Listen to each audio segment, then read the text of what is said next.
ഈ മുളക് വടയും ചായയും ഞങ്ങൾ മുകളിലത്തെ ഞങ്ങളുടെ റൂഫ് ഇടുന്ന പിള്ളേർക്ക് കൊടുക്കാണ്.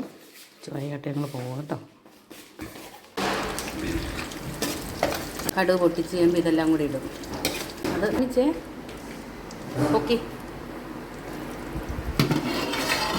ഇതാ കപ്പ കേട്ടോ. കപ്പ ഇങ്ങനെ പുഴുങ്ങും, വെള്ളം തിളപ്പിച്ച് കഴിഞ്ഞ് അതിലോട്ട് ഇവിടെ സീറ്റ് ഇരുന്ന പിള്ളേർക്ക് ഇന്ന് കപ്പയും ബീഫും കൊടുക്കണമെന്ന്.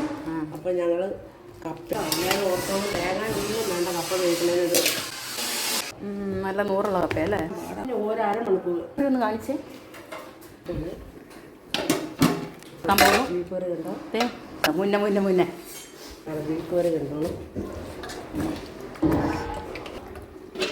അത് ഇനി അടുത്ത പ്രാവശ്യം നമുക്ക് ഉണ്ടാക്കുമ്പോൾ ഇത് ഇട്ട് കാണിക്കാം കേട്ടോ.